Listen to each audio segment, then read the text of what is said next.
Assalamualaikum, I'm Ainagul and today we will see control structures. We will see some control structure. We have if then, case, loop, while, repeat, and leave statement.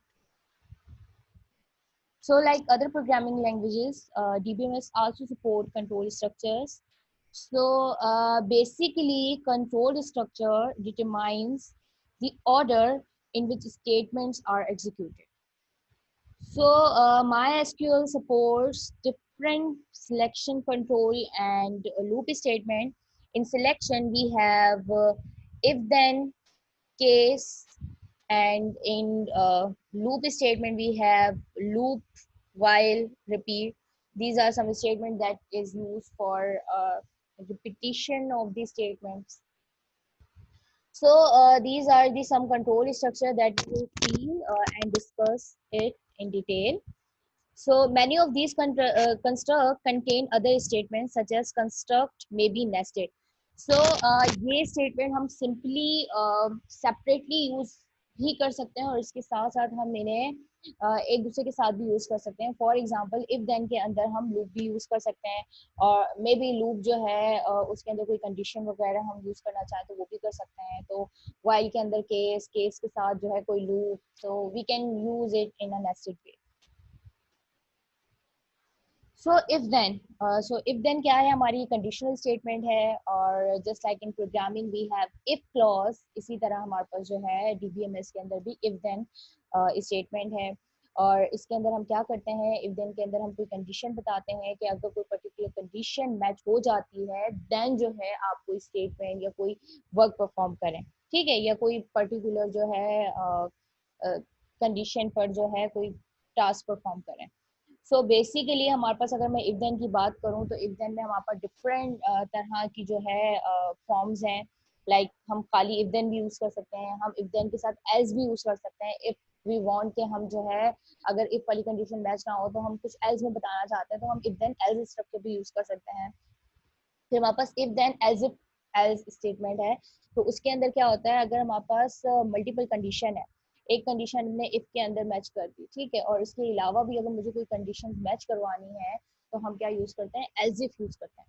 It is same like जो हम programming के अंदर as if use करते हैं, बिल्कुल ये उसी तरह काम करता है. हम इन सबको वन बाय वन देखते हैं. तो सबसे पहले हमारे पास यहाँ इफ देन का सिंटेक्स है. तो यहाँ पर क्या हो रहा है, इफ हमारे पास है, उसके बाद हम कोई ना कोई कंडीशन बताते हैं किसी भी कॉलम पे या किसी वैल्यू पर हमने जो भी कंडीशन अप्लाई करनी है वो हम यहाँ पे बताएंगे. उसके बाद हम देन का कीवर्ड यूज करेंगे और देन के बाद जो भी आपने स्टेटमेंट जो है एग्जीक्यूट करनी है तो वो हम क्या लिखेंगे, देन में लिखेंगे. और उसके बाद हमारा क्या होगा, एंड इफ होगा. एंड इफ से पहले और देन के बीच में जितनी भी स्टेटमेंट्स होंगी वो अगर हमारी ये कंडीशन ट्रू हो जाती है तो वो क्या होंगी, एग्जीक्यूट होंगी, ठीक है. यहाँ पर हमारे पास एग्जांपल है गेट कस्टमर लेवल की. ये एक प्रोसीजर है जिसके अंदर हम इफ देन यूज कर रहे हैं. यहाँ पर क्या हो रहा है, गेट कस्टमर लेवल के अंदर हमारे पास दो वैल्यूज आ रही हैं. एक इन के अंदर हम कस्टमर नंबर दे रहे हैं और कस्टमर का लेवल बता रहे हैं आउट के अंदर, ठीक है. तो यहाँ पर क्या है कि सबसे पहले हम क्रेडिट लिमिट, अब हम यहाँ पर जो डेटाबेस यूज कर रहे हैं वो सिंपल डेटाबेस यूज कर रहे हैं और ये डेटाबेस मैंने साइट पर भी अपलोड कर दिया है. तो आप सबसे पहले वो डेटाबेस जो है आप रन कर लें, क्लासिक मॉडल्स, एंड देन उसके बाद इस पर काम करें. यहाँ पर हमारे पास कस्टमर का टेबल है उस डेटाबेस के अंदर. वहाँ उस कस्टमर के टेबल में हमने क्रेडिट लिमिट को सिलेक्ट करना है. आफ्टर सिलेक्टिंग क्रेडिट लिमिट हमने क्या करना है, इसको इनटू क्रेडिट. अब क्या कर रहा है ये, इनटू क्रेडिट. अब ये क्रेडिट क्या है, क्रेडिट हमारा एक यहाँ पे लोकली क्रिएटेड डिक्लेयर किया हुआ वेरिएबल है क्रेडिट, जिसको हमने डेसिमल दिया है और डिफॉल्ट इसकी 0 है. जो भी क्रेडिट लिमिट है वो हम क्या कर रहे हैं, किस में डाल रहे हैं, क्रेडिट में डाल रहे हैं. और किसका क्रेडिट डाल रहे हैं, उन कस्टमर का जो कि कस्टमर नंबर हमने क्या किया, प्रोसीजर में पास दिया. अब जब भी हम इस प्रोसीजर को कॉल करेंगे हमें एक कस्टमर नंबर इनपुट में देना है, इन करना है. तो वो मैच कर रहा है क्या, जो यूजर ने इनपुट जो कस्टमर नंबर दिया है अगर वो कस्टमर नंबर मैच हो जाता है तो उसका जाओ क्रेडिट लिमिट से क्रेडिट लिमिट उठाओ और वो किस वेरिएबल में डाल दो, इस फंक्शन के लोकल वेरिएबल क्रेडिट में डाल दो. अब क्या हो रहा है, उसके बाद ये काम हो जाता है तो उसके बाद क्या हो रहा है, हम यहाँ पर चेक करें अगर क्रेडिट जो है, जो भी क्रेडिट लिमिट क्रेडिट में आया है, अगर उसकी वैल्यू ग्रेटर देन 50,000 है, देन क्या करो, सेट कर दो। क्या सेट कर दो, पी कस्टमर लेवल। अब पी कस्टमर लेवल हमारे पास क्या आउट वेरिएबल आया है, उसकी वैल्यू क्या सेट कर दो, इक्वल टू प्लाटीनियम। तो यहाँ पर क्या हो रहा है, और उसके बाद एंड इफ, यानी अगर कंडीशन मैच हो जाती है तो क्या हो जाएगा, ये हमारी कस्टमर लेवल की वैल्यू क्या हो जाएगी, प्लाटीनियम। अदरवाइज क्या होगी, कुछ भी नहीं होगी। और हमने यहाँ पर क्या कर दिया, एंड कर दिया। एंड क्या किया हमने, यहाँ पे प्रोसीजर को किया और डेलीमीटर हमने वापस चेंज कर दिया। So let's call this procedure. हमने गेट कस्टमर लेवल को कॉल किया, मैंने यहाँ पर जो है कस्टमर नंबर 141 दिया है, और इसमें मैंने एट द लेवल के नाम से वेरिएबल डाल दिया है। आप यहाँ पर दोबारा यही भी कस्टमर लेवल भी लिख लें, कोई भी वेरिएबल लिख लें, ठीक है। तो जब मैं सिलेक्ट एट द लेवल कर रही हूँ, देन ये मुझे कुछ रिजल्ट दिखा रहा है, और इसमें क्या आ रहा है, प्लाटीनियम। तो 141 जो कस्टमर नंबर है, उसकी जो क्रेडिट लिमिट है वो क्या है, 50,000 से अबव है। अगर 50,000 से अबव है तो फिर हमारी ये कंडीशन चलेगी और वो क्या हो जाएगा, प्लाटीनियम। अगर 50,000 से अबव नहीं है तो ये कंडीशन नहीं चलेगी, और लेवल के अंदर कुछ भी नहीं हमें ये रिटर्न करेगा, ठीक है।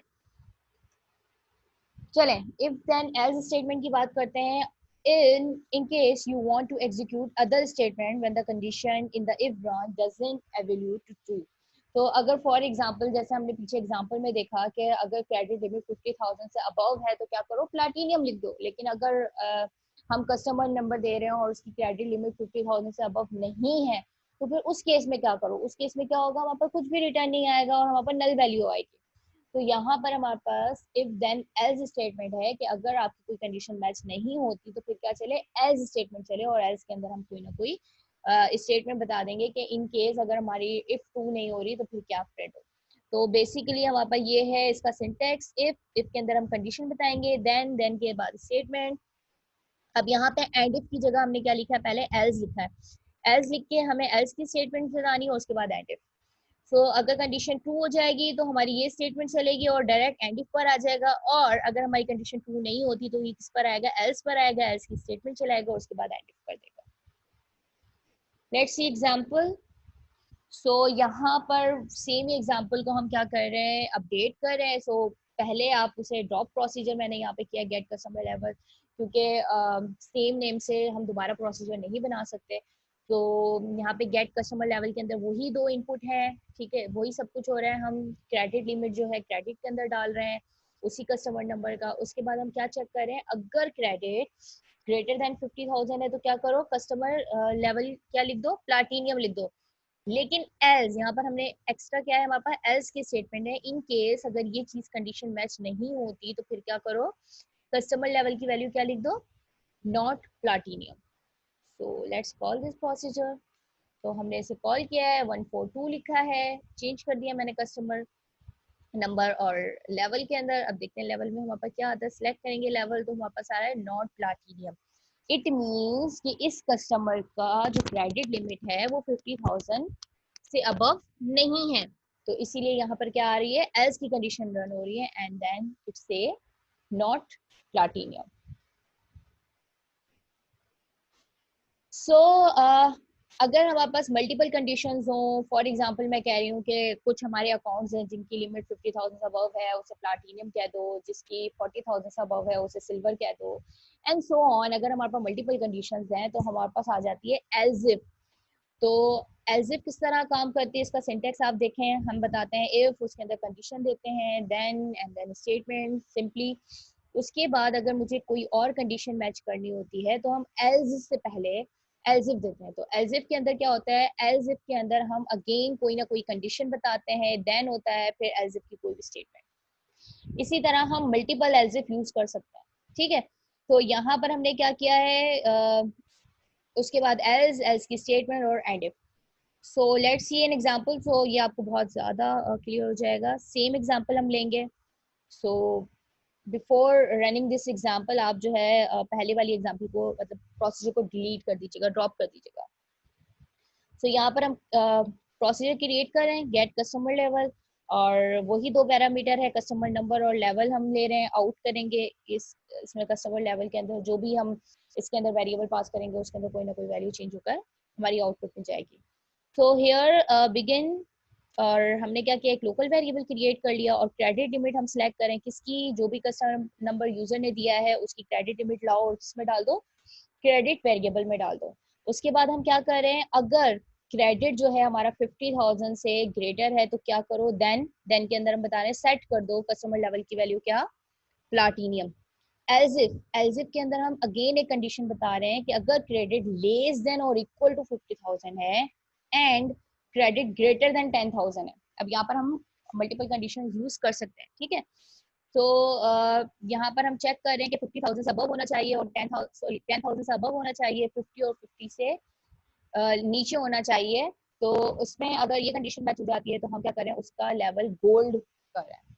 और एल्स के अंदर हम कह रहे हैं अगर 10,000 से भी नीचे, मतलब ये दोनों कंडीशन मैच नहीं होती तो फिर क्या कर दो, कस्टमर लेवल क्या कर दो, सिल्वर कर दो। एंड देन एंड इफ, और उसके बाद हमने एंड किया प्रोसीजर एंड देन सो यहाँ पर हम कॉल किया हमने गेट कस्टमर लेवल और मैं वही सेम 142 जो है पास कर रही हूँ, एट द लेवल दे रही हूँ, ठीक है। तो लेवल को हम सिलेक्ट करते हैं सी, तो वापस क्या आ रहा है, सिल्वर।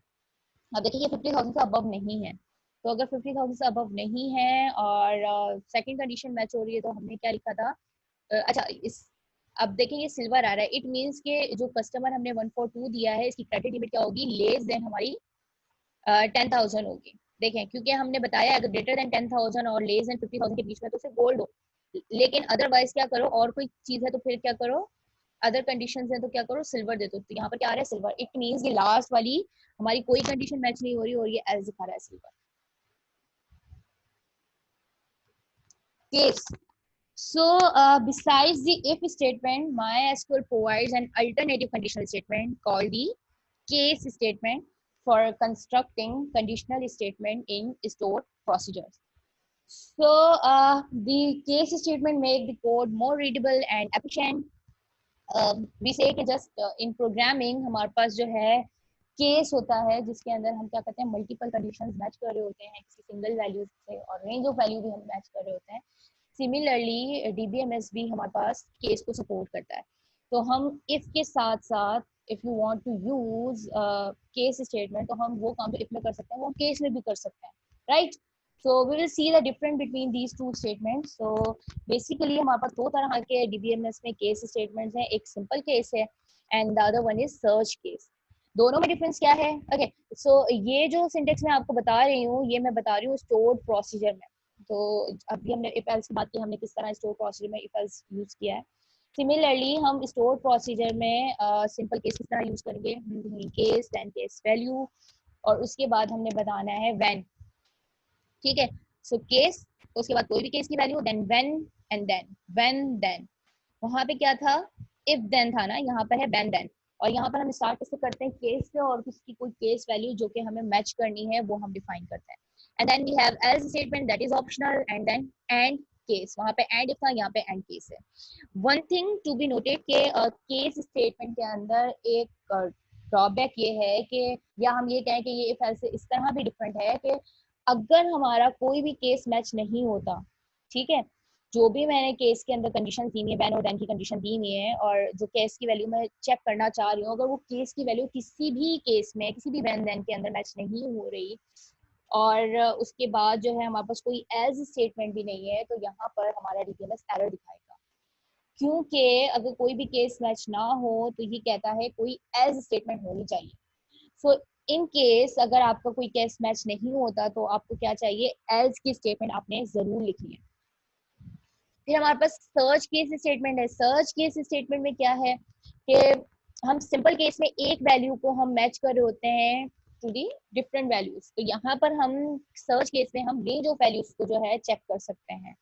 फॉर एग्जाम्पल हमने केस स्टेटमेंट दी, फिर हमने दी सर्च कंडीशन वन, कोई भी कंडीशन है हम चेक करें अगर वो मैच हो जाती है तो ये करो। फिर सर्च कंडीशन यहाँ पे सेम भी लिख सकते हैं, सेकंड भी लिख सकते हैं। तो यहाँ पर क्या हो रहा है, डिफरेंट हम search condition range of value पे अप्लाई कर सकते हैं। और देन अगेन वही सेम है end case. So see some examples. यहाँ पर सिंपल केस की एग्जांपल है, हमने एक प्रोसीजर क्रिएट करें गेट कस्टमर शिपिंग। तो इसमें वहाँ पर दो हमने पैरामीटर्स लिए हैं, एक कस्टमर नंबर ले रहे हैं और एक पी शिपिंग ले रहे हैं, ठीक है, प्रोसीजर शिपिंग।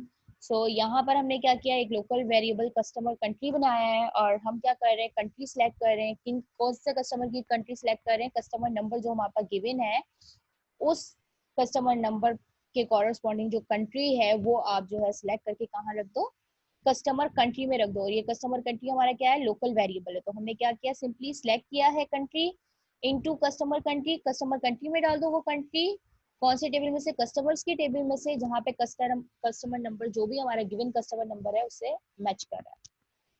अच्छा, हमारे पास कस्टमर कंट्री के अंदर कोई ना कोई कंट्री की वैल्यू आ जाएगी। अब हम केस चला रहे हैं, अब यहाँ पर हमारी कंडीशन है, हम कह रहे हैं कस्टमर कंट्री। अब फॉर एग्जांपल यहाँ पे कस्टमर कंट्री की कोई ना कोई वैल्यू आ जाएगी, कस्टमर कंट्री की जो वेरिएबल के अंदर जो भी वैल्यू वो आ जाएगी।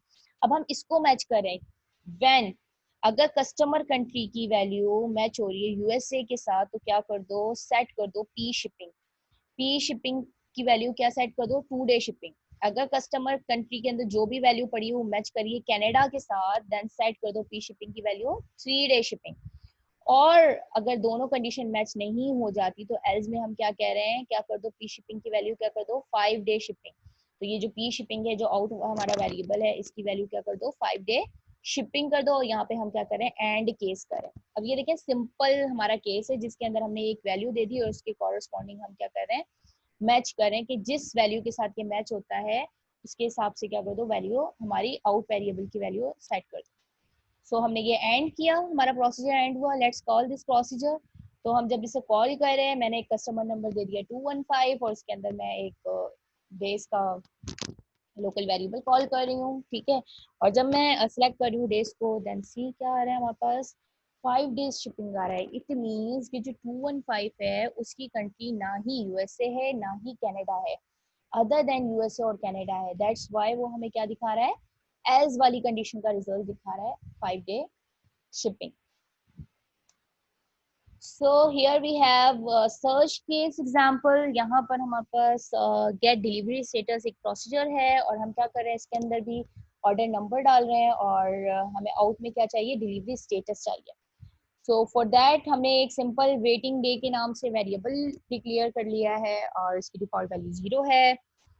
तो यहाँ पे हमने डेट डिफरेंस निकाल रहे हैं और उसको किस में डाल रहे हैं, वेटिंग डे में। जो भी रिक्वायर्ड डे है और जो शिप डे है उन दोनों का डिफरेंस निकालेंगे, हमें पता चल जाएगा कि कितनी डेज तक जो है ऑर्डर हमारा डिले हो सकता है, कितने दिन में हमारी डिलीवरी होगी, ठीक है। हम ऑर्डर्स के टेबल में क्या करेंगे, ऑर्डर नंबर हमें जो भी यूजर ने दिया है गिवन ऑर्डर नंबर उसके कॉरस्पॉन्डिंग हम क्या करेंगे, डेट, रिक्वायर्ड डेट और शिप डेट का डिफरेंस निकालेंगे और वो किस में डाल देंगे, वेटिंग डे में डाल देंगे। ओके, अब यहाँ पर देखें केस, केस के साथ हमने कोई भी वैल्यू नहीं दी। अब यहाँ हम क्या कर रहे हैं, अगर हम चाहते हैं तो केस जो है यहाँ पे वेटिंग डे लिख देते हैं और वेटिंग डे के फिर कॉरस्पॉन्डिंग हम देखते हैं व्हेन 0, व्हेन 1, व्हेन 5 कर सकते थे। लेकिन अगर मुझे रेंज ऑफ वैल्यू, अगर मुझे कोई और साइंस यूज करने हैं, ग्रेटर देन, इक्वल टू या लेस देन, या मुझे और भी कोई कंडीशन यूज करनी है, ठीक है, कोई अर्थमेटिक परफॉर्म करना है, तो उसके लिए हम क्या यूज करते हैं, सर्च केस यूज करते हैं। अब यहाँ पर हम क्या कर रहे हैं, when waiting day equal to 0। अगर वेटिंग डे की वैल्यू 0 है तो क्या कर दो, डिलीवरी स्टेटस ऑन टाइम। अगर वेटिंग डे की जो वैल्यू है वो ग्रेटर देन इक्वल टू 1 है, अब यहाँ पर रेंज ऑफ वैल्यूज आ रही है ना, तो 1 या 1 से ज्यादा है तो हम क्या, और इसके साथ साथ देखें एंड, तो हम कह रहे हैं और वेटिंग डे की वैल्यू लेस देन 5 है तो क्या कर दो, डिलीवरी स्टेटस की वैल्यू लेट रख दो। और अगर हमारे पास waiting day greater than equal to 5 है तो क्या कर दो, delivery status very late. Otherwise हमने यहाँ पे क्या कर दिया, नो इन्फॉर्मेशन एंड केस। तो search, I think now it is clear कि सिंपल केस और सर्च केस में क्या फर्क है। सिंपल केस में अगर हमें वैल्यू इक्वल के लिए ही लेनी है, सेम किसी पर्टिकुलर वैल्यू को सिर्फ मैच करना है, तो वहां पर हम सिंपल केस यूज करेंगे। लेकिन अगर हमें रेंज यूज करनी है कोई, तो फिर उसके लिए हम क्या यूज करेंगे, सर्च केस यूज करेंगे। तो हम यहाँ पे कॉल करें डिलीवरी स्टेटस को और मैंने ये 10102 ऑर्डर नंबर दिया है, देन उसके साथ स्टेटस। तो मैं जब सिलेक्ट करूँ स्टेटस में तो हमारे पास स्टेटस में कोई ना कोई वैल्यू आएगी। लेट आ रहा है, इट मीन्स कि जो हमारी वेटिंग जो 10102 ऑर्डर है उसका डेट डिफरेंस हमारा क्या निकला है, 1 और 5 के बीच में हमारा डेट डिफरेंस निकला, तो इसलिए हमारे पास क्या आया है, लेट आया। Case expression, okay. अभी तक जो भी हमने बात की थी इफ एल्स इफ की और केस की बात की थी, तो वो हम विद इन प्रोसीजर यूज कर रहे थे। लेकिन माय एसक्यूएल के अंदर हमारे पास जो केस स्टेटमेंट है, केस एक्सप्रेशन है, हम उसे सिलेक्ट क्लॉज के साथ भी, क्यूडी के साथ भी यूज कर सकते हैं। जो कि सिंपली अगर मैं बात करूं तो हमारा केस इफ एल्स को ही रिप्लेस कर रहा होता है। तो हमें अगर कोई कंडीशन देनी है क्यूरी के अंदर तो हम क्या यूज करते हैं, केस एक्सप्रेशन यूज करते हैं।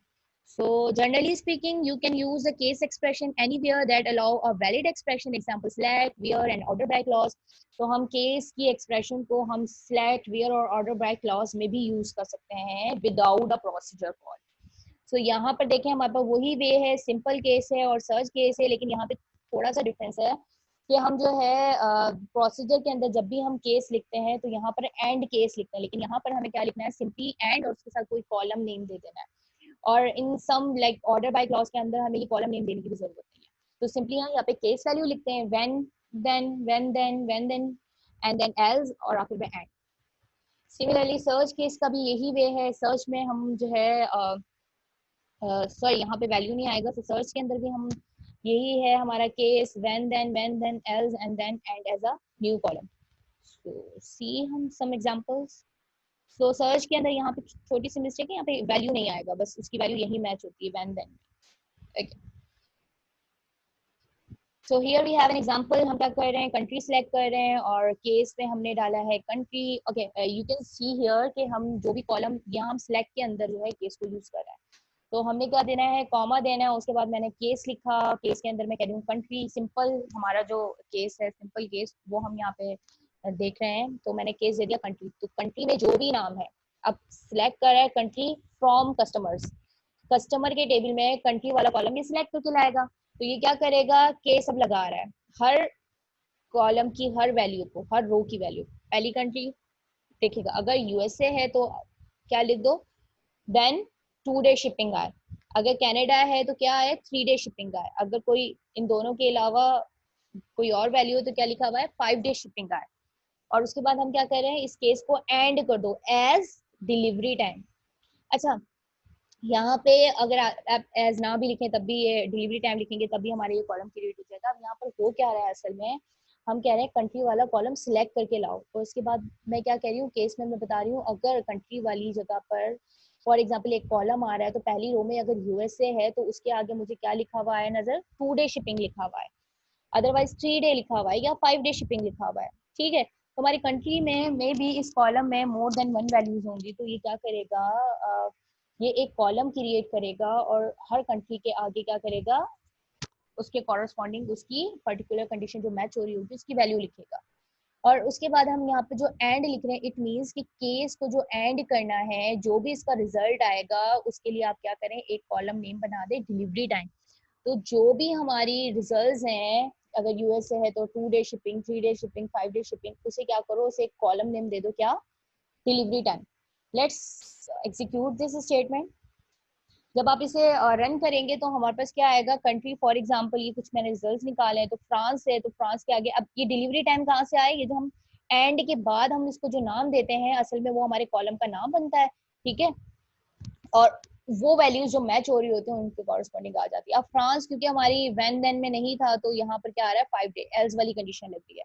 और जो व्हेन देन में है कनाडा यूएसए, उसमें 2 डे, यूएसए के देखें आगे 2 डे शिपिंग आ रहा है एंड कनाडा की यहाँ पे कोई एग्जांपल नजर नहीं आ रही। ठीक है, अगर कनाडा होगा तो वहाँ पे 3 डे शिपिंग आएगा, अदरवाइज क्या आएगा, 5 डे शिपिंग आएगा। सो this is a simple case with select statement.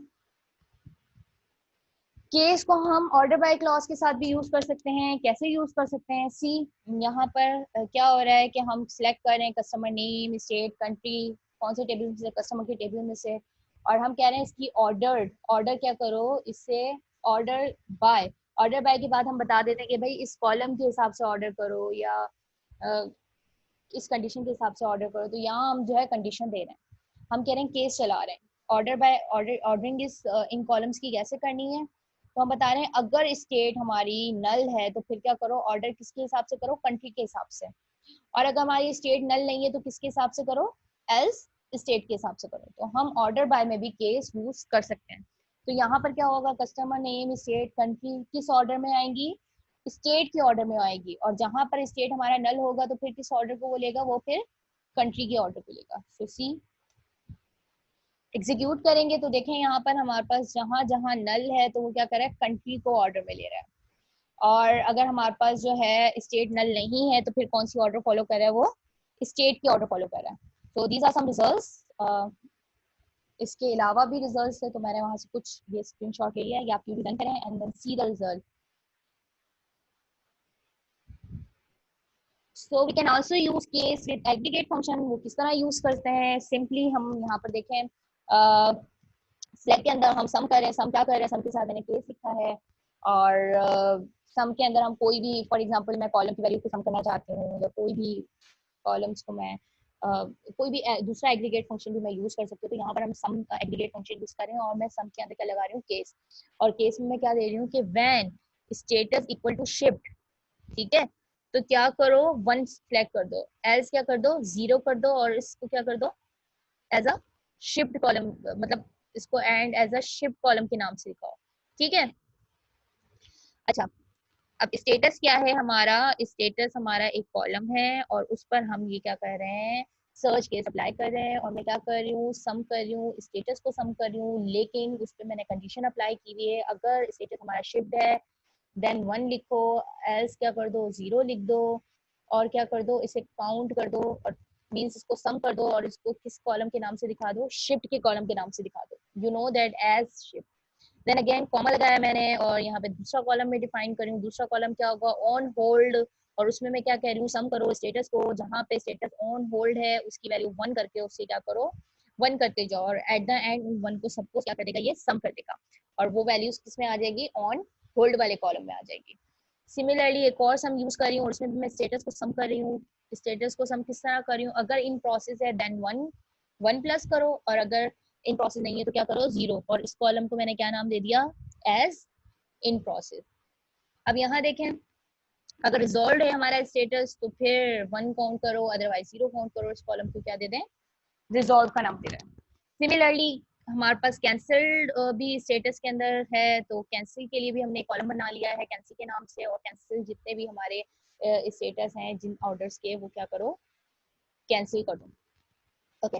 Similarly यहाँ पर हमारे पास डिस्प्यूटेड का भी है, तो डिस्प्यूटेड का भी कॉलम बनाओ, और उसके अंदर डिस्प्यूटेड वाले केस का स्टेटस क्या करो, काउंट करो।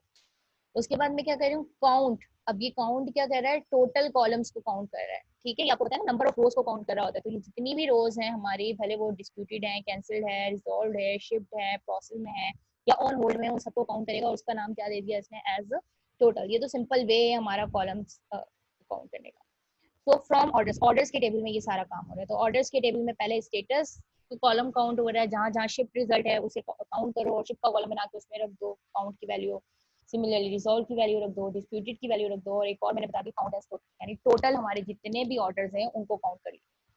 तो लेट्स सी, जब इसको एग्जीक्यूट करेंगे हम, तो हमारे पास कुछ इस तरह रिजल्ट आएगा, शिफ्ट का पहला हमारा कॉलम बना, और उसके अंदर हमारे पास आ गए कि 303 हमारे ऑर्डर जो है जिनका शिफ्ट है वो 303 है, ऑन होल्ड वाले स्टेटस वाले हमारे पास कॉलम कितने हमारे पास रोज हैं, वो 4 हैं, इन प्रोसेस वाले कितने ऑर्डर हैं, 6 हैं, रिजॉल्व वाले 4 हैं, कैंसिल वाले 6 हैं, और डिस्प्यूटेड वाले हमारे पास 3 हैं, और टोटल हमारे ऑर्डर कितने हैं, 326, जो कि इस तरह डिस्ट्रीब्यूट है। So these are the case statement, और हम इसे एज इफ एल्स भी यूज कर सकते हैं क्यूबी के अंदर। सिंपल क्यूबी में आप ऑर्डर बाय के साथ यूज कर सकते हैं, एग्रीगेट फंक्शन के साथ यूज कर सकते हैं, डिफरेंट एग्रीगेट हमारे फंक्शन के साथ यूज कर सकते हैं। सो केस वर्सेस इफ, अगर मैं बात करूं केस और इफ की, तो दोनों में डिफरेंस हमारा क्या है। So both if and case statements allows you to execute a block of code based on specific condition. Yes, दोनों जो है इफ और केस के अंदर हमारी कंडीशन मैच हो रही होती है। अगर हमारी कंडीशन मैच हो जाती है तो हमारे क्या हो जाता है, हमारे जो भी स्टेटमेंट्स हैं, जो भी हमने एग्जीक्यूशन वाली स्टेटमेंट्स हैं, वो हमारी एग्जीक्यूट होती है। सो इफ यू चूज करें या केस चूज करें, इट्स ये आप पर डिपेंड करता है, it's just a matter of your personal preference. तो सम गाइडलाइंस ये हैं कि केस जो है हमारा बहुत ज़्यादा रीडेबल है, और जब भी आपको एक सिंगल वैल्यू को मल्टीपल वैल्यूज के अगेंस्ट आपने जो है चेक करना है, तो हम क्या यूज करते हैं, केस यूज करते हैं, ठीक है। रेंजेस की जैसे हमने बात की, या एक वैल्यू को जस्ट मैच करना है या कंपेयर करना है, तो हम क्या यूज करेंगे, केस यूज करेंगे, क्योंकि मल्टीपल इफ एल्स कंडीशन के बजाय हम क्या करते हैं, एक वैल्यू लिख देते हैं, और उसके कॉरस्पॉन्डिंग हम क्या करते हैं, मैच करते हैं। तो मल्टीपल इफ एल्स लिखने के बजाय हम व्हेन देन यूज करते हैं। Or if you use a case statement, you have to make sure that at least one of the case condition is matched. अच्छा, केस स्टेटमेंट के अंदर जब भी हम केस लिख रहे होते हैं, ये मैंने आपको बताया भी है कि इसका एक विड्रॉ भी आप कह सकते हैं, या आप ये कह सकते हैं कि ये इस तरह एज इट से डिफरेंट है कि इसके अंदर हमें एल्स का क्लॉज लाजमी देना है, क्योंकि इन केस के अगर हमारा कोई भी केस मैच नहीं होता तो फिर ये हमारा क्या दिखाएगा, एरर दिखाएगा अगर एल्स नहीं होगा, तो हमें एल्स जरूर लिखनी है। तो ये भी एक डिफरेंस है दोनों में, केस और इफ के अंदर, कि हमें केस के अंदर एरर हैंडलिंग के लिए हमें एल्स जरूर देना पड़ता है, लेकिन इफ के अंदर अगर हम एल्स ना भी दें तो भी हमारा खाली इफ भी हमारा रन हो सकता है।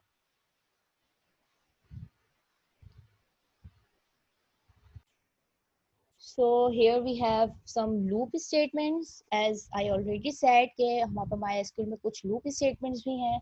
So first we have loop. Loop itself is a loop statement. So ये क्या करता है, it allows you to execute one or more statement repeatedly. So here we have a basic syntax of loop statement. यहाँ हमारे पास begin label है, then we write loop. loop हमारा keyword है, ये हमें राइट करना है, then statement list and end loop, और इसके बाद ऑप्शनल हमारा लेबल का नाम।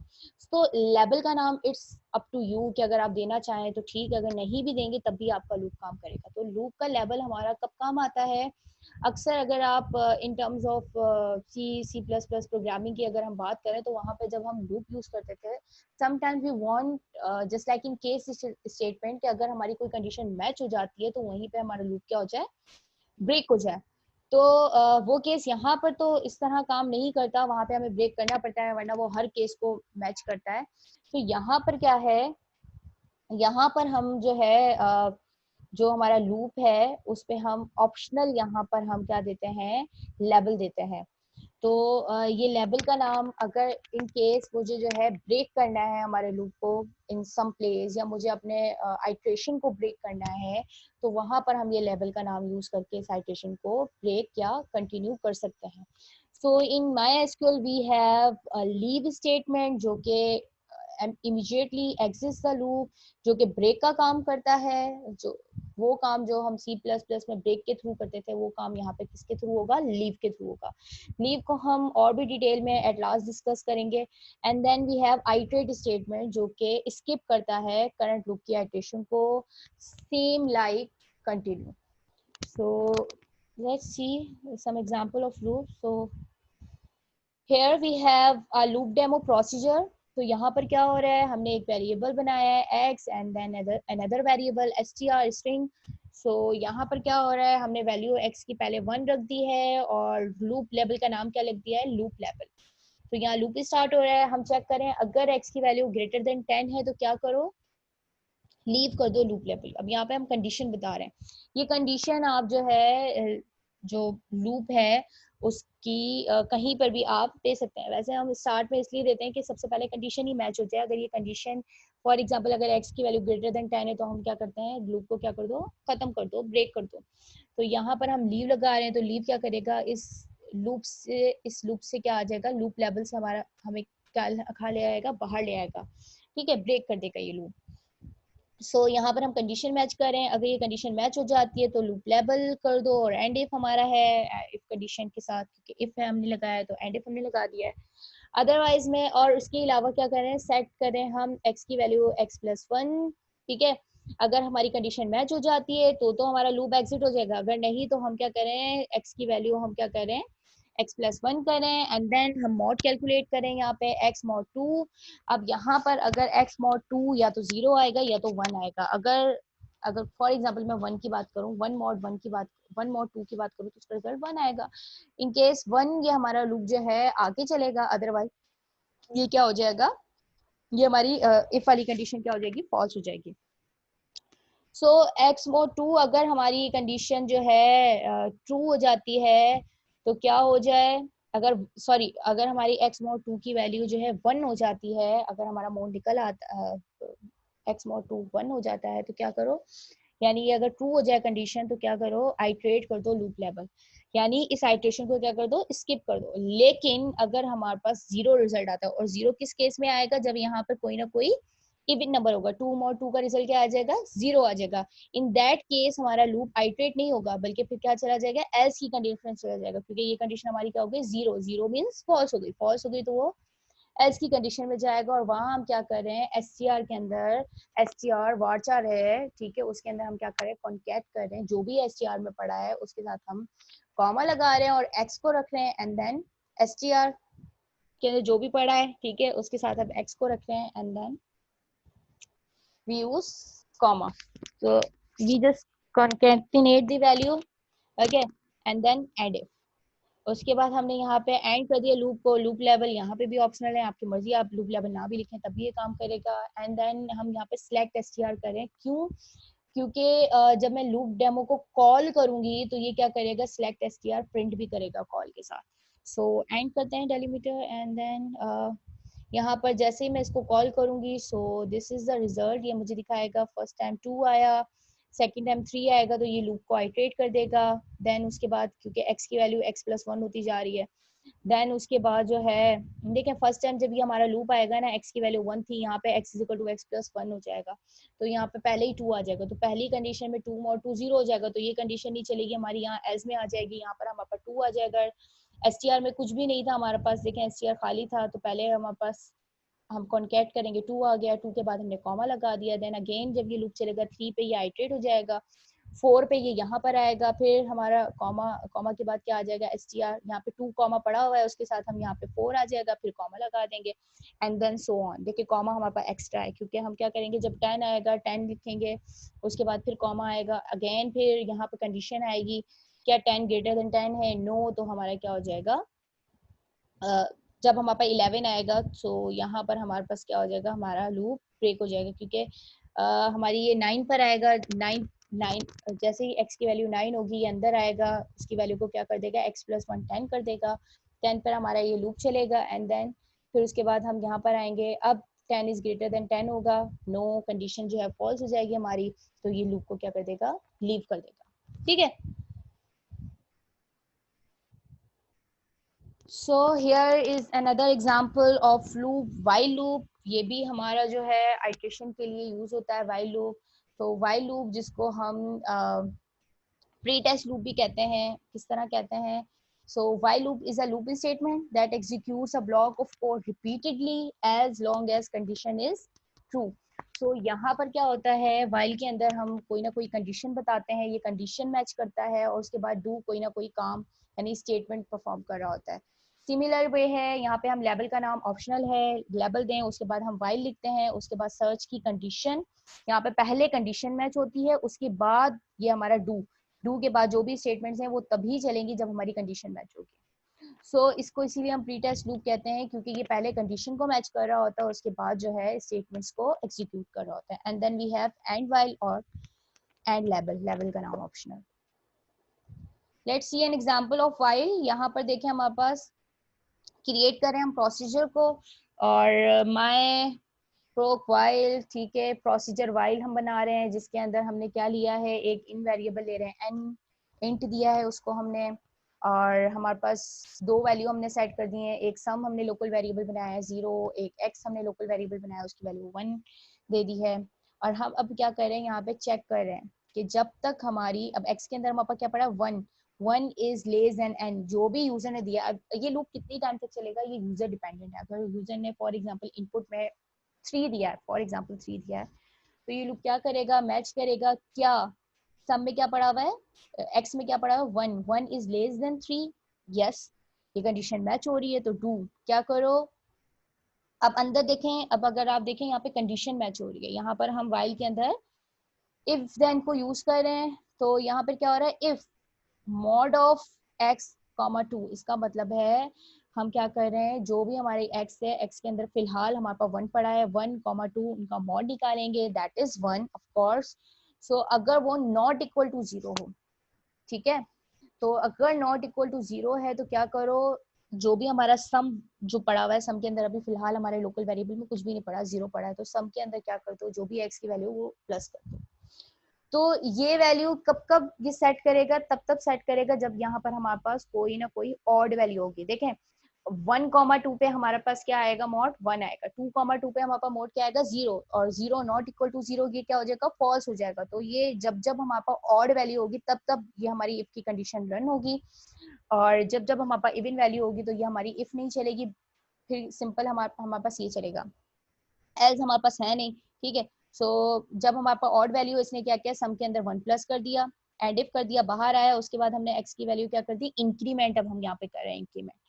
तो एक्स की वैल्यू हमने +1 कर दी, अब एक्स की वैल्यू क्या हो गई 2, 2 जो है लेस देन एन है, रिमेंबर हम एन फॉर एग्जांपल 3 दे रहे हैं ना, तो 2 is less than n, yes, ये आएगा अंदर 2,2 का मॉड निकालेगा, देन क्या निकलेगा, 0 निकलेगा, 0 इज नॉट इक्वल टू 0, ये बात ट्रू है, नो फॉल्स, तो ये हमारा नहीं चलेगा, फिर एक्स की वैल्यू क्या हो जाएगी, इंक्रीमेंट हो जाएगी। अब यहाँ पर आया 3 इज लेस देन 3, नो, तो फिर हमारा ये नहीं चलेगा, एंड वाइल हो जाएगा, उसके बाद ये क्या करेगा, सम दिखा देगा, सम में क्या पड़ा होगा, अगर हम वैल्यू 3 पास करते हो हमारे पास सम में क्या होगा, ओनली 1 आएगा। तो हम यहाँ पे सिलेक्ट सम करें, इट मीन्स कि जब मैं इस प्रोसीजर को कॉल कर रही हूँ, क्योंकि देखिए मैं इसमें आउट में कुछ भी नहीं दे रही, तो ये हमें आउटपुट कोई भी वैल्यू नहीं देगा, तो मैं सिंपली क्या करी हूँ, इसी प्रोसीजर में मैंने सिलेक्ट सम कर दिया है, तो जब मैं इसे कॉल करूंगी तो सिलेक्ट सम क्या करेगा, वैल्यू जो भी सम के अंदर होगी, इस प्रोसीजर को रन करके जो भी वैल्यू आएगी सम के अंदर वो हमें डिस्प्ले भी कर देगा। तो कॉल करते हैं माई प्रोसीजर वाइल, उसमें मैंने 3 पास किया, तो ये हमें क्या दिखाएगा, सम में वैल्यू 1 दिखाएगा, ठीक है। So here we have repeat, repeat क्या है, the repeat is statement executes one or more statement until a search condition is true. तो repeat क्या करता है, हमारी statements को execute करता है, कब तक execute करता है, जब तक हमारी condition true ना हो जाए। अच्छा, यहाँ पे थोड़ी सी एक चेंज है, ट्विस्ट है, you can see in syntax, तो मैं आपको सिंटेक्स बताऊंगी और आपको अच्छी तरह समझ आ जाएगा। तो रिपीट स्टेटमेंट क्या कर रहा है, स्टेटमेंट को तब तक एग्जीक्यूट करता है जब तक हमारी कंडीशन ट्रू ना हो जाए। इट मीन्स कि जब तक कंडीशन फॉल है तब तक वो एग्जीक्यूट करता रहेगा, अनटिल जैसे उसको कंडीशन ट्रू मिलेगी ये क्या कर देगा, उस लूप को क्या करेगा, ब्रेक कर देगा। सो रिपीट जो है चेक करता है कंडीशन आफ्टर द एग्जीक्यूशन। देखें, पहले ये एग्जीक्यूट करता है, उसके बाद अनटिल के अंदर जो भी हमारी सर्च की कंडीशन होती है उसको चेक कर रहा होता है। तो इसीलिए हम इसको पोस्ट टेस्ट लूप भी कहते हैं, क्योंकि ये बाद में कंडीशन को चेक कर रहा होता है। यहाँ पर इसका आप सिंटेक्स देखें, यहाँ पे लेवल है, हमने रिपीट लिखा, रिपीट कीवर्ड, उसके बाद हमने स्टेटमेंट्स लिखी जो भी हमें एग्जीक्यूट करनी है, उसके बाद हम अनटिल के अंदर सर्च की कंडीशन देते हैं। अगर ये सर्च की कंडीशन ट्रू है तो लूप क्या हो जाएगा, हमारा एंड हो जाएगा। अगर ये फॉल्स है तो दोबारा से क्या जाएगा, ऊपर जाएगा, स्टेटमेंट को एग्जीक्यूट करेगा। एंड रिपीट सिमिलरली, जैसे हम एंड इफ लिखते हैं, एंड केस लिखते हैं, इसी तरह एंड रिपीट। हाँ देखें, हमारा स्टार्ट हो रहा है लूप, वहाँ पर स्टेटमेंट लिस्ट है, या फॉर एग्जांपल मैंने रिपीट लिखा, रिपीट के बाद जो भी हमारी स्टेटमेंट लिस्ट है वो चलेंगी। फिर हम अनटिल के अंदर सर्च कंडीशन मैच करें, अगर सर्च कंडीशन फॉल्स है तो फिर ऊपर जाएगा, दोबारा वो लिस्ट रिपीट होती जाएंगी।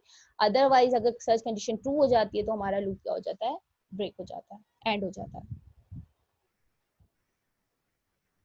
Here we have an example of repeat demo। तो प्रोसीजर है हमारे पास रिपीट डेमो का। तो यहाँ पर क्या हो रहा है, हमने 2 वेरिएबल्स लिए हैं, एक काउंटर एक रिजल्ट।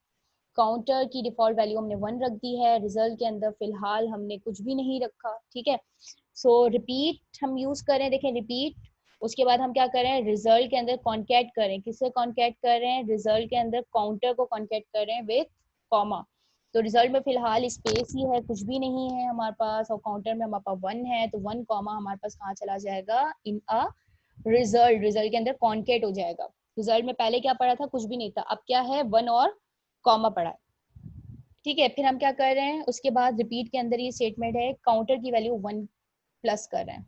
तो अब काउंटर पहले 1 था, अब काउंटर की वैल्यू क्या हो जाएगी, 2 हो जाएगी, until counter is greater than equal to 10। कब तक, जब तक काउंटर हमारा ग्रेटर देन इक्वल टू 10 नहीं है तब तक ये काम चलता ही रहेगा। जैसे ही हमारी काउंटर की वैल्यू 10 हो जाएगी, 10 is greater than equal to 10 हो जाएगा, तो ये क्या करेगा, वापस ऊपर नहीं जाएगा बल्कि कहाँ जाएगा, एंड में जाएगा, ठीक है। सो यहाँ देखें, हम क्या करेंगे, ये लूप कितनी बार चलेगा, 9 टाइम्स तक चलेगा, 10 पर ये क्या हो जाएगा, फेल हो जाएगा। सो यहाँ देखें, पहला लूप हमारा फर्स्ट टाइम चला, हमारे काउंटर की वैल्यू 1 थी, इसने क्या किया, रिजल्ट के अंदर 1 कॉमा इसने स्टोर किया, उसके बाद काउंटर की वैल्यू 2 कर दी, फिर ऊपर जाएगा, फिर क्या करेगा, कॉन्कैट करेगा। अब काउंटर की वैल्यू 2 है तो ये रिजल्ट के अंदर 1 कॉमा पड़ा था, ये 2 कॉमा डालेगा, 1 कॉमा 2 कॉमा आ गया है, देन अगेन फिर ये काउंटर की वैल्यू अपडेट कर देगा। अब काउंटर की वैल्यू 3 हो गई है तो 1 कॉमा 2 कॉमा पड़ा हुआ है, फिर ये 3 कॉमा डाल देगा, काउंटर कॉमा। एंड देन इसी तरह अंटिल हम जाएंगे 9 पर ये 9 कॉमा डालेगा, ठीक है। फिर उसके बाद काउंटर की वैल्यू हो जाएगी 10 पर आएगा, चेक करेगा कि 10 is greater than equal to 10 है, यस है, तो ये क्या कर देगा, रिपीट को एंड कर देगा। उसके बाद हम क्या करें, सिलेक्ट रिजल्ट, ये हमें रिजल्ट दिखाएगा, रिजल्ट के अंदर अप टू यानी ये लूप खत्म होने के बाद जो भी वैल्यू होंगी वो हमें क्या कर देगा, डिस्प्ले कर देगा। सो यहाँ पर कॉल करें हम रिपीट डेमो को, सो रिपीट डेमो को कॉल करेंगे, देन ये हमें कुछ रिजल्ट इस तरह से दिखा रहा है। सो 1 to 9 हमें ये क्या दिखा रहा है, वैल्यू दिखा रहा है। So this is the way we can use repeat. So repeat भी हमारा जो है लूप की ही स्टेटमेंट है, जो कि लूपिंग के लिए, आइट्रेशन के लिए यूज हो रहा है। तो हमने अब तक देखा loop, while and then repeat. So these are the loop statement in MySQL. So last we have leave.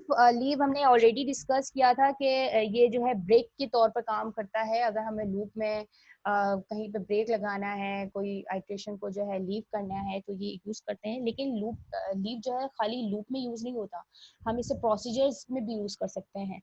So leave statement क्या करता है, एग्जिट करता है किसका, फ्लो कंट्रोल, जो भी हमारा लेवल है। फॉर मैं इसको प्रोसीजर में अगर कोई मैं लेवल प्रोसीजर का बना रही हूँ, या रिपीट में अगर मैंने कोई लेवल का नाम दे दिया है, या केस में कोई लेवल का नाम दे दिया है, और मैं उस केस से बाहर निकलना चाह रही हूँ, या किसी प्रोसीजर से बाहर निकलना चाह रही हूँ, या किसी लूप से बाहर निकलना चाह रही हूँ, तो मुझे क्या यूज करना है, उस लेवल का नाम यूज करना है एंड देन लीव लिखना है।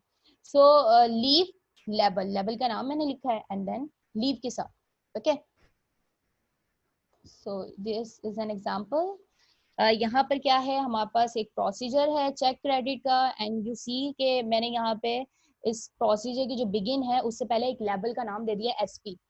तो जहाँ कोई कंडीशन जो है, अब यहाँ पर देखें ये क्या कर रहा है, एक कस्टमर काउंट ले रहा है, उसके बाद काउंट सेलेक्ट कर रहा है into customer count from customer, जहाँ पे customer number in customer number, जो भी यूजर ने कस्टमर नंबर दिया है, अगर वो कस्टमर नंबर एग्जिस्ट करता है तो उसकी रोज काउंट करो और वो किसमें डाल दो, कस्टमर काउंट में।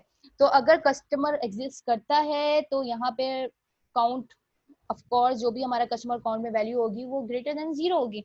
अगर हमारे ये कस्टमर काउंट में वैल्यू जो है 0 आ जाती है, यानी कोई कस्टमर, इस जो भी यूजर ने जो वैल्यू दी हुई है वो कस्टमर नंबर एग्जिस्ट ही नहीं करता, तो कस्टमर काउंट में हमारे पास 0 आएगा। और यहाँ पे कंडीशन में क्या चेक हो रहा है, if customer count equal to 0, तो क्या कर दो, लीव एसपी। इसका मतलब है ये कस्टमर एग्जिस्ट ही नहीं करता, तो हमने क्या करना है, यहाँ से लीव एसपी क्या करेगा, इस प्रोसीजर को क्या करेगा, एंड पे ले आएगा। तो ये हमारा प्रोसीजर स्टॉप हो जाएगा, आगे जो भी चीजें वो नहीं आएंगी। लेकिन अगर कस्टमर एग्जिस्ट करता है, ये कंडीशन नहीं चलती, तो फिर क्या करो, सिलेक्ट क्रेडिट लिमिट करो फ्रॉम कस्टमर, जहाँ पे कस्टमर नंबर ये है, और इसके अंदर हम कुछ भी अगर डिस्प्ले करना चाहते हैं तो वो भी कर सकते हैं, रिजल्ट या काउंट, कस्टमर काउंट अगर डिस्प्ले करना है तो वो भी दिखा सकते हैं। मैं कॉल कर रही हूँ चेक क्रेडिट 119, तो हमारे पास क्रेडिट लिमिट क्या आ रही है, 118200। इट मीन्स के जो है ये जो कस्टमर काउंट है ये 0 नहीं है। अगर ये 0 नहीं है तो हमारी ये इफ की कंडीशन नहीं चलेगी। उसके बाद हमारी ये कंडीशन चलेगी, select credit limit, credit limit लेकर आओ किसकी, from customers where customer number in customer number. तो वही जो कस्टमर नंबर यूजर ने दिया है, अगर मतलब वो एग्जिस्ट करता है, तो फिर क्या करो, उसकी क्रेडिट लिमिट ले आओ। तो क्रेडिट लिमिट हमारे पास क्या आ गई, 118200। ठीक है, so this is leave statement. So again अगर मैं इसे कॉल कर रही हूँ चेक क्रेडिट और मैं इसे 500 दे रही हूँ, तो ये हमारे पास कोई रिजल्ट नहीं लेकर आ रहा है। इट मीन्स कि कस्टमर एग्जिस्ट नहीं करता। तो जब आप ये कॉल करेंगे तो कोई रिजल्ट नहीं आएगा, इट मीन्स कि हमारा ये प्रोसीजर क्या हो गया, यहाँ से लीव हो गया। So you can use leave with other statement as well. हमने यहाँ प्रोसीजर के साथ यूज किया, वाइल के साथ भी यूज कर सकते हैं, केस के साथ भी यूज कर सकते हैं। ठीक है, लूप के साथ हमने पहले एग्जाम्पल में डिस्कस ऑलरेडी किया है। So this is the basic control structure that is supported by MySQL. So I suggest कि जितनी भी examples मैंने यहाँ पे discuss की, इन सारी examples को आप one by one जो है run करें और different values के साथ इसे call करें and then results को observe करें. Thank you.